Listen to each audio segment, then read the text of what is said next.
Hi అండి, welcome back to crazy Rohi channel. ఈరోజు మన స్పెషల్ వచ్చేసి ఉలవపాడు మామిడికి అయితే ఒక మంచి రెసిపీ అయితే చేసి చూపించబోతున్నానండి. ఈ మ్యాంగోని చాలా చాలా స్వీట్గా ఉంటుంది అండ్ దీంతో చేసిన రెసిపీ ఇంకా స్వీట్గా ఉంటుంది. మనకి షుగర్ అలాంటివి కూడా చాలా తక్కువ పడతాయి. బట్ మన రెసిపీస్లో షుగర్ ఉండదు కాబట్టి షుగర్ లేకుండా ఈ రెసిపీని ఎలా చేస్తున్నానో ఒకసారి అయితే చూడండి. పిల్లలు ఏదైనా కొత్తగా డిఫరెంట్గా తినాలి అనుకుంటే ఇలా ఒకసారి ట్రై చేయండి. చాలా చాలా బాగుంటుంది అండ్ హెల్దీగా కూడా ఉంటుంది అనమాట. ఒకసారి పిల్లలకైతే ఇలా ట్రై చేయండి. మ్యాంగోని అయితే అలా తొక్క చేసి ముక్కలుగా కట్ చేసుకున్నాను. ఒక బౌల్ పాలు, కలకండని అలా దంచి పెట్టుకున్నాను. ఒక మిక్సీ జార్ చేసుకొని అందులో మ్యాంగో పీసెస్, కలకండని దంచిన కలకండని యాడ్ చేశాను.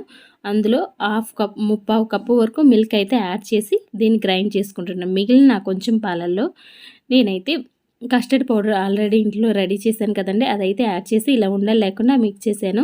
మీ దగ్గర బియ్యం పిండి ఉన్న, కార్న్ఫ్లోర్ ఉన్న, కస్టర్డ్ పౌడర్ బదులు ఏదైనా యాడ్ చేసుకోవచ్చు అనమాట. నేనైతే కస్టర్డ్ పౌడర్ యాడ్ చేసుకొని ఒక ప్యాన్ పెట్టేసుకొని ఆ ప్లెయిన్ ప్యాన్లో మనం ఏదైతే గ్రైండ్ చేసుకున్న ప్యూరీ ఉందో ఆ ప్యూరీని ఇందులో అయితే వేసి మంచిగా అది బబుల్స్ వచ్చేలాగా ఉడికించుకోవాలి. బబుల్స్ వచ్చేటప్పుడు కొంచెం జాగ్రత్త, హ్యాండ్స్ మీద పడితే కొంచెం కాలుతుందనమాట. సో ఇలా బబుల్స్ వచ్చేంత వరకు ఉడికించుకొని మధ్య మధ్యలో మిక్స్ చేసుకుంటూ ఉండాలండి. ఈ ఐటెంని మనం సిమ్లో పెట్టి చేసుకోవాలి, హైలో పెట్టి చేసుకోకూడదు, సిమ్లో పెట్టి చేసుకోవాలన్నమాట. ఇక్కడ షుగర్ మనం ఆల్రెడీ కలకండ యాడ్ చేసాం కదా, అదంతా కరుగుతూ అలా బబుల్స్ వచ్చేస్తుంది. సో ఈ టైంలో మనం ఆల్రెడీ కలిపి పెట్టుకున్న కస్టర్డ్ పౌడరు మిల్క్లో కలిపి పెట్టుకున్నాం కదండి. సో దాన్ని అయితే యాడ్ చేసేసి దీన్ని కొంచెం దగ్గరికి అయ్యి ఆ కస్టర్డ్ పౌడర్ కూడా కొంచెం ఉడికేంత వరకు ఉడికించుకోవాలి. ఇది మొత్తం రెడీ చేయడానికి మనకి 5 to 10 minutes లోపలే అయిపోతుందండి. ఇది ఇలా అయితే దగ్గరికి వచ్చేస్తుంది. పించ్ ఆఫ్ సాల్ట్ అయితే యాడ్ చేశాను. స్వీట్నెస్ అనేది మనకి బయటికి రావాలంటే ఎప్పుడైనా పించ్ ఆఫ్ సాల్ట్ అనేది యాడ్ చేయాలన్నమాట. సో చూసారు కదా, ఇలా అయితే వచ్చేసింది. ఇప్పుడైతే మనం స్టవ్ ఆఫ్ చేసుకొని ఒక బౌల్ తీసుకొని, మన దగ్గర ఏ షేప్ అయినా పర్లేదండి. నేనైతే ఇలా ఒక రౌండ్ బౌల్ తీసుకున్నాను. దానికి నెయ్యి అప్లై చేసేసి ఇలా డ్రై ఫ్రూట్స్ అయితే యాడ్ చేశాను అనమాట, సన్నగా కట్ చేసుకొని. బట్ ఇలా వేసే కన్నా కానీ తర్వాత వేసుకోండి, బాగుంటుంది. షేప్ అనేది నీట్గా వస్తుంది. నేను నెయ్యి రాసి ఇలా డ్రై ఫ్రూట్స్ వేసేసరికి షేప్ అనేది అంత నీట్గా రాలేదనమాట.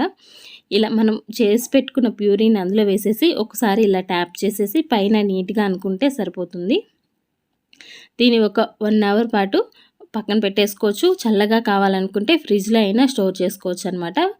నేను 1 hour పక్కన పెట్టేసుకొని తర్వాత తీసాను. సో ఇలా అయితే వచ్చింది. నాకు షేప్ అంత నీట్గా అనిపించలేదనమాట. డ్రై ఫ్రూట్స్ వేయడం వల్ల అనిపించింది. వేయకుండా ఉన్నట్లయితే చాలా నీట్గా వచ్చిండేది. ఆ పైన కొంచెం లుక్ బాగుండాలనేసి ఇలా అయితే వేసానమాట. మా పాప నేను కట్ చేస్తానమ్మా, కేక్ లాగా ఉందనేసి తను కట్ చేస్తానంది. బట్ తనకి కట్ చేయడం రాలేదు, మళ్ళీ నేనే కట్ చేశాను. టేస్ట్ అయితే చాలా చాలా బాగుంది. మీరు కూడా ఒకసారి ఇంట్లో ట్రై చేసి నా కమెంట్ బాక్స్లో కమెంట్ పెట్టడం మాత్రం అస్సలు మర్చిపోవద్దు. Thank you for watching video. ఈ వీడియో మీ అందరికి కనుక నచ్చినట్టయితే లైక్ చేయండి, షేర్ చేయండి అండ్ కమెంట్ చేయండి. ఫస్ట్ టైం కనుక చూస్తున్నట్లయితే సబ్స్క్రైబ్ చేయడం మాత్రం అస్సలు మర్చిపోవద్దు. Thank you for watching video. Bye.